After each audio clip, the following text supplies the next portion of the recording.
Guys हामी चाहिँ मणिदीप कृषि फार्ममा आएको दाइले गरेको तरबुजा खेती कस्तो गरेर रहेछ भनेर दाइले र अङ्कलले खरबुजा र काँक्रो गर्नुभएको धेरै नै। अनि आज चाहिँ यो घाममा ओहो आम्दिन भन्दा यो तरबुजाले आम बनाओ। अनि यसो हेरेको काँक्रा यति राम्रो रहेछ, यति राम्रो फलाउनु भयो रहेछ। ल हेर्नु खरबुजाको कुरा गर। अनि खरबुजा यति राम्रो नखाए नि खान जस्ता हुने जस्ता। त्यही भएर एकचोटि हजुरहरू पनि आउन सक्नुहुन्छ। ढाडबेसीमा हो यो भएको। अनि के भन्छ अरे यहाँ चाहिँ एकदम रमाइलो आनन्द। यो कटेजमा बस्दाखेरि झन् आनन्द। यता यिनीहरूले काँक्रोको परिरहेछन् अनि केटकेटीलाई नि आनन्द रमाइलो। आज धेरै पछि आइयो। अनि यतापट्टि पनि छ सबै हेर्नु होला गाइस। यहाँ हामी त भित्रपट्टि छौँ के एकदम भित्रपट्टि छौँ टेन्टमा छौँ, टेन्ट हाउसमा छौँ।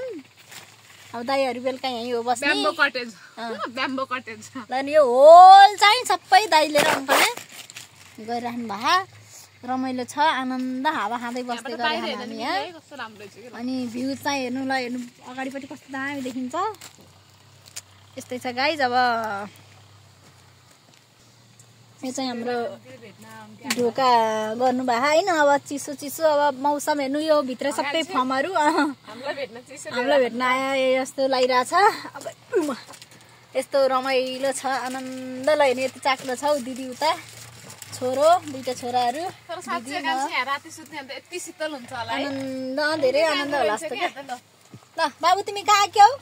मामाको फर्ममा, मामाको फर्म हेर्न। ल हेलो गाइज भन। हेलो गाइज हो यहाँ खानकी अलिकति दोकानको समस्या भएको कारण हामीले दाइहरूले जे राखिन्छन् त्यही खाएर बसेको। उता दिदीले चाहिँ कम्लाङ निकालिहाली पोको फोरेर सजिलो भएछ खानालाई। उसले सुप पायो। त्यस पछाडि अब हामी बिस्तारै यो घाममा आएको अलिकति हेर्न सहज हो। अझ तल खरबुजै छ। मामाहरू नि उताबाट आइसक्नु भयो। ल गाइस राखेँ अहिले।